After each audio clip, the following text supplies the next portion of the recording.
আজ আমরা যে গল্পটি নিয়ে আলোচনা করব গল্পের নাম হল ভূতের ভয় আর ভুতুড়ে লুচি। চাঁপাডাঙ্গা নামের এক শান্ত গ্রাম। গ্রামটা দিনভর হাসি আনন্দে ভরে থাকে, কিন্তু সূর্য ডুবলেই সবাই দরজা বন্ধ করে দেয়। কারণ গ্রামের দক্ষিণে যে পুরনো বটগাছটা, সেখানে নাকি ভূত দেখা যায়। ভয়টা এতটাই ছড়িয়েছিল যে কেউ সেদিকে তাকাতেও সাহস করত না।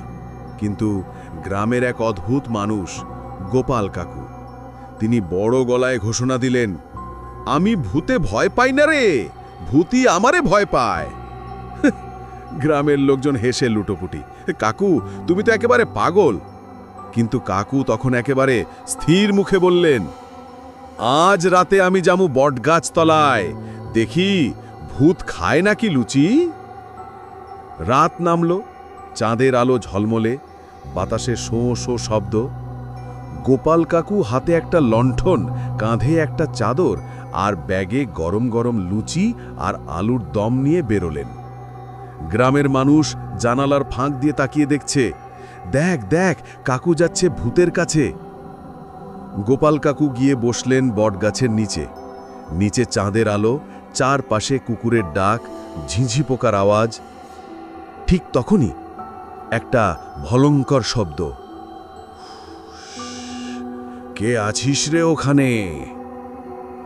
গোপাল কাকু লণ্ঠন উঁচু করে বললেন, আমি গোপাল, এসেছি তোরে লুচি খাওয়াতে। একটা ছায়া গাছের আড়াল থেকে এগিয়ে এলো, চোখ জলজল করছে, গলার আওয়াজ কাঁপছে।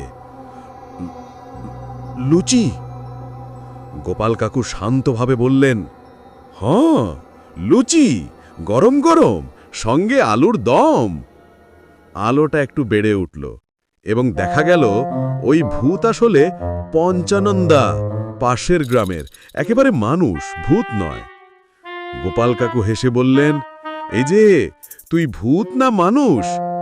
পঞ্চানন্দা লজ্জায় মাথা চুলকে বলল, আসলে কাকু গন্ধ পাইছিলাম, না এসে পারলাম না। পরদিন সকালেই গ্রামে হইচই, গোপাল কাকু ভূত ধরেছে, ভূতের নাম পঞ্চানন্দা।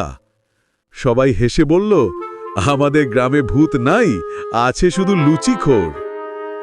নীতি কথা, ভয়কে হারানোর সবচেয়ে ভালো উপায় হলো একটু হাসি আর এক প্লেট গরম লুচি।